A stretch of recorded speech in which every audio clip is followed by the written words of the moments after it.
Today we're going to talk about college savings and what you can do to try and put some money aside to educate your children later on.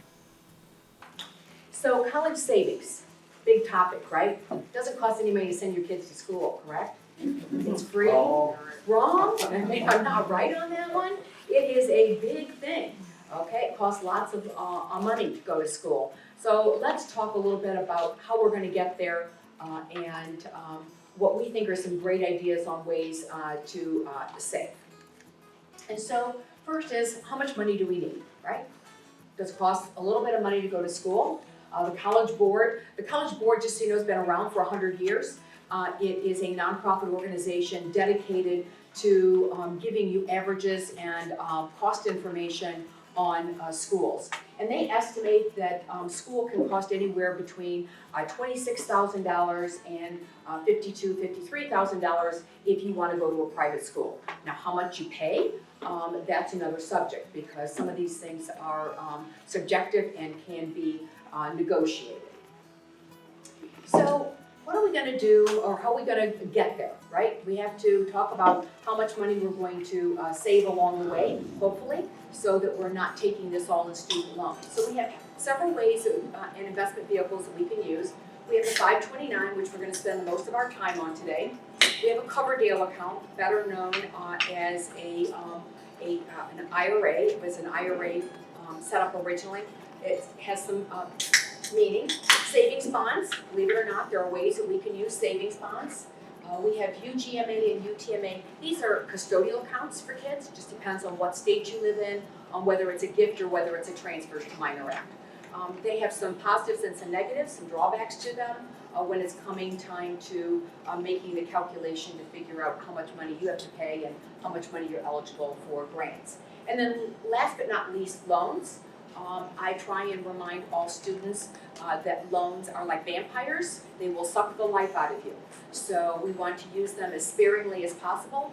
But unfortunately, in today's society, when school costs as much as it does, more than likely a student is going to be subject to some way of getting a loan. So basics of 529, okay? 529s are available in every state of the union. Almost every state. There are a few that do not have 529 plans. Some states have more than one 529 plan. 529 is nothing more than the code for the IRS that states that you can save money and have some kind of tax benefit to it. So that's the reason why it is called 529. It really is part of the IRS code that says that some of the earnings are going to be tax exempt if you use them for school. Every state offers their own plan. Like I said, there are some reasons why you might want to use your state plan versus an out-of-state plan, and we'll get into those a little bit more. Anyone can open an account. You can open an account for yourself. So you do not have to open an account for someone else. You can change beneficiaries on the account. Sometimes you can even change yourself from the owner to making the owner someone else. So there's lots of leeway inside a College 529. Like I said, anybody can contribute to the plan, and the account owner controls it. So unlike some other plans, the account owner is in control forever. So unless you give that right to someone else, you are in charge. So grandma and grandpa put the money in the account, grandma and grandpa are in charge. Mom and dad open the account, they're in charge, your aunt, whoever. And you can have more than one. So grandma and grandpa can have one, mom and dad can have one, aunt and uncle can have one. There's no reason why everybody can't have one. Now, there might be some reasons later on why you don't want that to happen when it comes time to filing a FAFSA and using that money. You may want to consolidate them at that point, but everybody can own their own.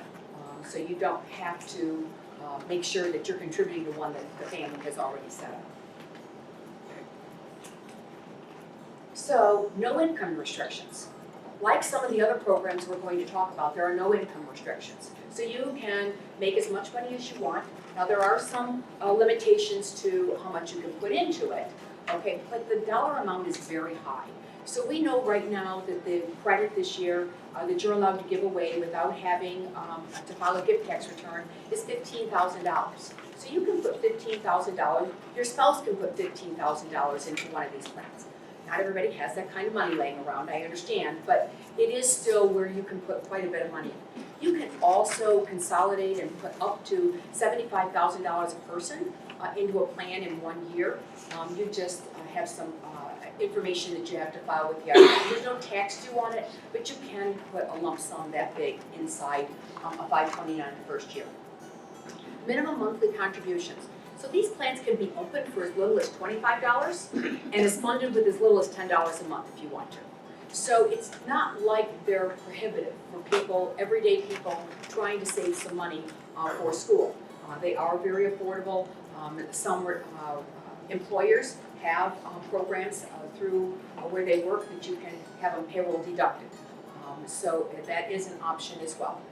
It is subject to a lifetime gift, but unless you're getting up over that big number of $15,000 a person or $75,000, that shouldn't be a problem for you. So income tax benefits, why do we do this? Sometimes we want to put money away and save and not pay income tax on, right? So in a college 529 plan, the earnings on the plan or inside the plan are tax exempt as long as they're used for college. So what can you use them for? You can use them for room, for board, for tuition. You can use it for books, you can use it for computers. So there's lots of things you can use it for that is going to keep that as being exempt when it comes to the earnings. Your principal is always exempt because you didn't get a credit to go in. Now, the state of Ohio also gives you a credit for putting money in as long as you use an Ohio plan. Some states are different. You can use any plan and still get the credit. Some states don't have those plans. So it just depends on what state you live in. There is a minimum and maximum on how much you can get as a credit from the state, but there is a state program in Ohio, as well as several other states. Withdrawals may be tax-free. The only way that they're not, like I said, is if you're taking the money out and using it for something other than college education.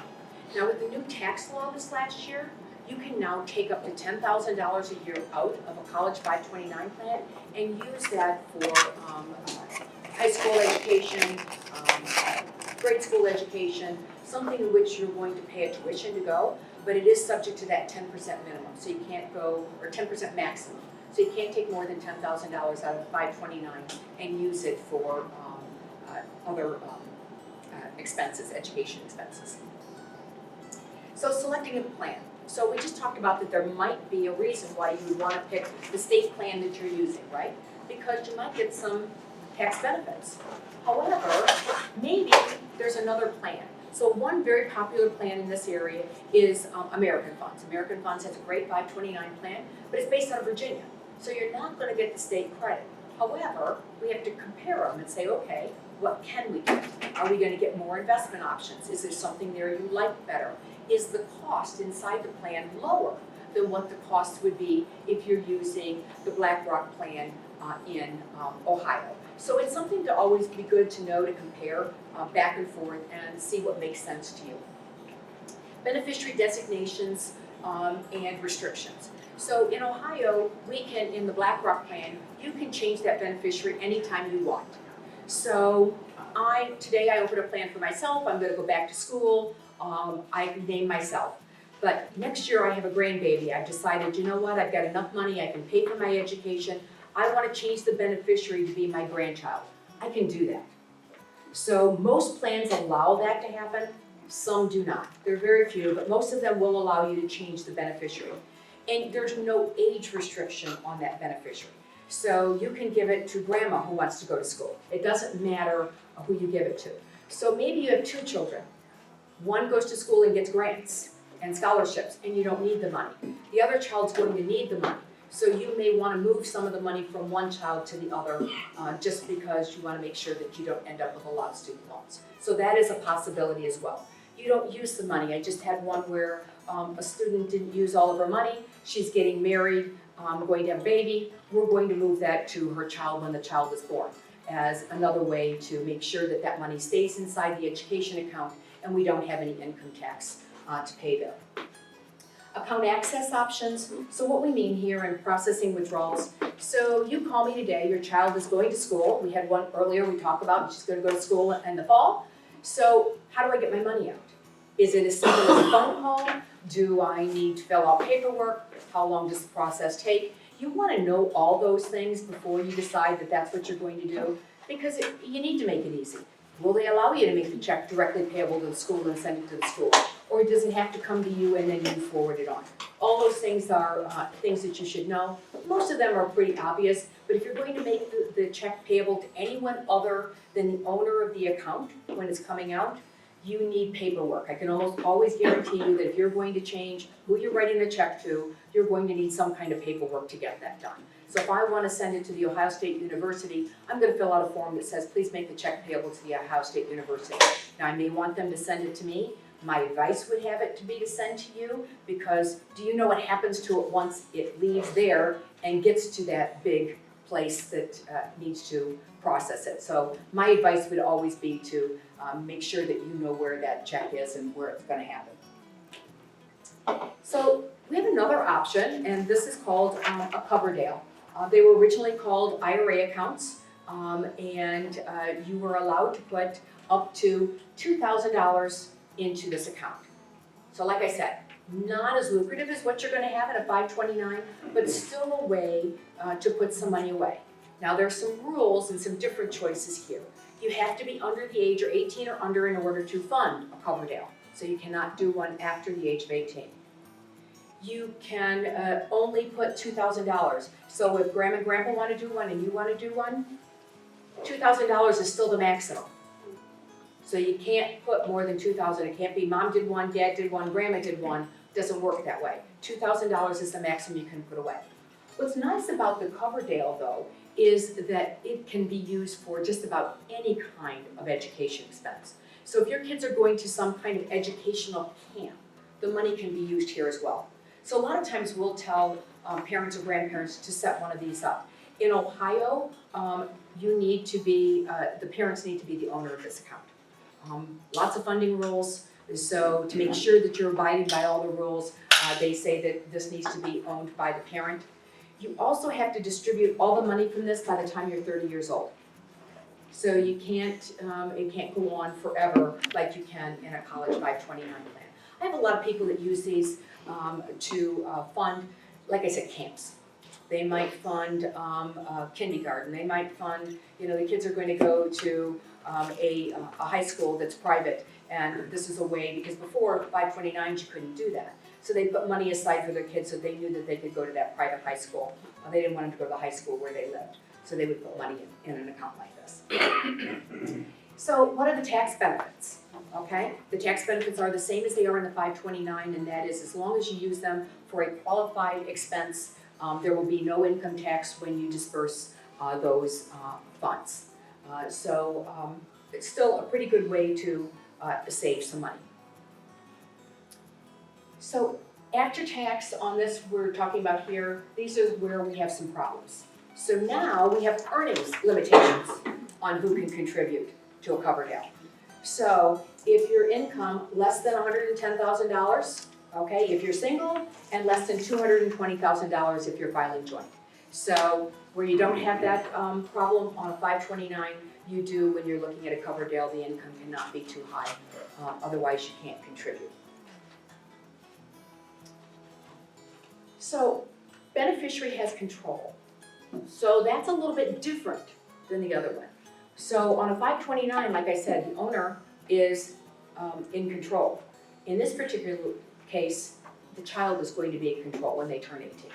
So they can decide, I want to use this money right away for school, or I want to use it for my books or whatever, and not the actual owner or the person who set it up. So like I said, some rules.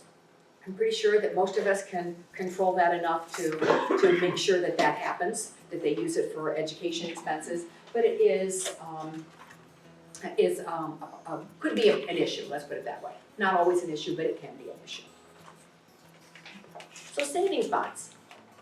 U.S. savings bonds, right? We don't think too much about them. They grow tax deferred, pay the income on it, pay the interest on it, the tax on the interest when they mature. This is something that can be used for education expense as well. Lots of rules here. So the savings EE and I bonds are the only ones that are eligible, nothing else. They have to have been issued after 1989. They have to be issued to someone other than the person who's using them for education. So they gotta be issued to mom and dad. So if they're issued to mom and dad, they can then cash them in, not pay the income tax on them. But we're gonna see, we've got some earnings limitations here as well. Well, I guess they're not all on here. And the earnings limitations are really low. So you have to earn under $55,000. It's a little bit more for joint, but it's a much lower threshold to get over. So if you make any kind of money as a couple, savings bonds may not be the way to go. I know we tend to see parents or grandparents buy savings bonds for their kids and we put their kid's name on them. That's going to be a problem. So it's really got to be in mom and dad's name and something that was issued, like I said, after 1989. But it is a way to cash those bonds in and not pay the income tax on it if your earnings are low during that particular year. So then we have UGMA and UTMA. So these are Uniform Gifts to Minors or Uniform Transfers to Minors Act. So these are accounts that we can set up for kids when they're young and put money into them. No longer our asset, becomes the child's asset, okay? So just so you know that it becomes the child's asset, it will be the child's asset when you are filling out FAFSA. Anybody here had to fill out a FAFSA before? Yes, they're lovely, fun forms to fill out, right? Everybody wants to fill out another one every year. So I think they made them a little bit easier as time went on, but it's still not a fun form. But this becomes a child's asset, and that's a topic for another day because it does come into play when you're trying to figure out what kind of grant money you might be entitled to. So gifts and minors just depends on what state you live in. Most of them are now transfers to Minors Act. Tax treatment is at the parent's rate. Used to be that under the age of 14, it was at the parent's rate. Over the age of 14, it was at the child's rate. That's no longer true. It is until they turn 18, but if you're claiming them on your income tax return, that's 24. So know that you're still gonna pay that income tax rate when you cash it in at the parent's rate and not at the child's rate. Check with your advisor. You know, I'm not a tax professional, but these are some of the things to be aware of when you're starting to look at this. Like I said, the beneficiary controls this. So Johnny turns 21. He didn't go to school. He now wants to buy a sports car. Guess what he gets to do? Cash this account in and buy a sports car because you don't have control. So not most kids, I shouldn't say not most kids. I should say we don't see this happen very often. Normally parents are spending that money down if they think there's going to be an issue. There's a, you know, like I said, just something to think about. It is another savings vehicle, but there are tax consequences on this particular one. So student aid, dreaded student loans, right? So first we have a Perkins loan, we have a federal direct loan, we have Pell Grants, and then the one we just talked about, which is FAFSA, the free application of federal student aid. So all of these are places to get money to go to school, right? So Perkins loan, you may or may not qualify, it depends on the need. And then you get direct, federal direct student loans, Stafford loans. Again, all kinds of rules on who's entitled, who's not entitled to get those. Pell Grants are very, very, very limited. They are set aside mostly for people that have very little income. So very few people qualify for the Pell Grant. You almost have to have no money in order to get the Pell Grant. It is something that's going to be set aside there. The FAFSA you have to fill out in order to qualify for any of these. So if you don't fill out the FAFSA, you can't get any money from this, and you can't get any grants from the school. So maybe the school might have some grants or some places that you can find some extra money. Until you fill these out, you really can't find where all that money is. State student aid, there might be some there, and then of course there's private programs. I don't want to get into each one of these loans. They all have interest rates on them. Some are better than others. You want to take the cheapest money first. You want the children to be responsible for them first and not mom and dad. But you know, there may be a need where mom and dad is getting involved as well when it comes in to loans. But like I said, again, here the FAFSA, they've made that a little bit better because now you can use the year before tax return. You can fill those out as early as October of the year before. So if you got a child that is trying to do early admission, you can fill those forms out right away now, where you didn't used to be able to do that. You had to wait until you filed that next year's tax return. So student loan debt, favorite topic out there, right? 45 million borrowers with outstanding student loans. What do you think that does when they get ready to leave school? Think there's a lot of problems there? You're buying a new car? Are you buying a house right away? You got a big set of student loans? So that's why I try and tell kids when I'm talking to kids, let's think about, everybody's into the vampire movies, right? So please think about it as they are vampires and they can suck the life out of you. They are, a lot of times, very necessary. I'm not saying they're not, but think about them and use them wisely. It does not mean you go to school and you get to party and you get to go on that spring break. You shouldn't be doing all those kind of things with loans, because you are going to pay the piper someday if you continue to do those kind of things. It's an estimated $1.5 trillion in student loan debt. I think that number's low. This number's from a year ago. It's a little more than that. Student loan delinquency rate is 11.5%. That's people that are 90 days past due. And student loans get deferred out for a long time, but what happens the more you defer? Keeps accruing interest, right? So that's longer that you're going to have to pay all those loans off. The average class of 2018 will have almost $30,000 in student loan debt. So, what did you go to school to learn? Are you going to make $30,000? We hope so. Okay? How long is it going to take you to pay off $30,000 in student loan debt? So it's going to take a while, correct? So that's why we try and talk to people about student loans and why or why not you may want to do that. Repayment options. There are some consolidations available. Not always the best thing for you. There are some ways that loans can be written off depending on where you work. So if you work in certain areas or in certain fields, some of them have programs where if you're willing to work for them, after so many years the loan is written off, or so much is written off every year.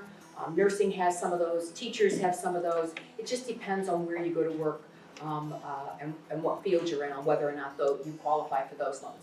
Like I said, loan consolidation, some of them are good, some of them are bad. It just depends, because if you qualify for one of these other programs and you've consolidated, you will probably not be eligible for that program anymore. So you need to think before you just start consolidating all those loans. Income tax consideration. So we know we have some tax opportunities out there, right? If you're paying for your kids to go to school, there are some credits. There is the American Opportunity and the Lifetime Opportunity Act. You cannot claim both of them at the same time. There are also, again, income rules, right? You can't make too much money, or you can't claim these tax credits. So, 529 plans are still by far my favorite. Here's mine that I tell people all the time. Grandma and Grandpa, excited. I would be ecstatic to have a grandchild, okay? Don't have any grandchildren. I have a niece. She is about 17, 18 months old. So we started a college 529 plan for her when she was first born. Everybody was donating money. This little kid was the first great-grandchild on my side of the family. It was the second one on my niece's husband's side of the family. So there was more stuff than she could ever want, right? She doesn't, how many sets of clothes do they need? How many bouncy toys do they need? How many mobiles do they need? Not lots, right? First birthday comes. What was that child interested in? The wrapping paper? The box? The toy? Tell me what they were interested in, right? I can tell you my kids, they were still 3, and the box was just as much fun as the things that they were getting. So my suggestion to parents are, and to grandparents especially, great-grandparents, put the $25 or $30, $15, whatever it was that you were going to put into that toy for that child, into one of these programs. It may not be a lot of money when they go to school, but every little bit is going to help. So let's say it only has $1,000 or $2,000 in that account when they get ready to go to school. It's still money for books. It's still money to maybe buy that computer when they get there. It's something. And when you know that you can start one for as little as $25, with ongoing contributions in some places as low as 10, to me, it is well worth that extra money to be set aside for school. What's a better gift to a child than a gift of education, right? If you think about it, and even if your child stays home, and you're still gonna spend $18,000 a year for school, could you use some money towards that? The other program that is not mentioned here that I believe is very big, and that is the work-study programs. I think kids need to have some skin in the game. That's my belief, not everybody's belief. But it shouldn't be all mom and dad's responsibility. Sometimes they're gonna have to help pay that. And I think it's a good life lesson, right? Life's not free once they get out of school. There's no spring break anymore. There's no summers off anymore. So if they have to do a little bit of work to help get themselves there, are they gonna be better prepared to use that degree in the future? And so I think that sometimes that makes a lot of sense to make sure that is there a work-study program that will help that child get through. But like I said, 529s would be our favorite. Coverdales or IRA accounts that are designed for education IRAs, savings bonds, all of these come into play.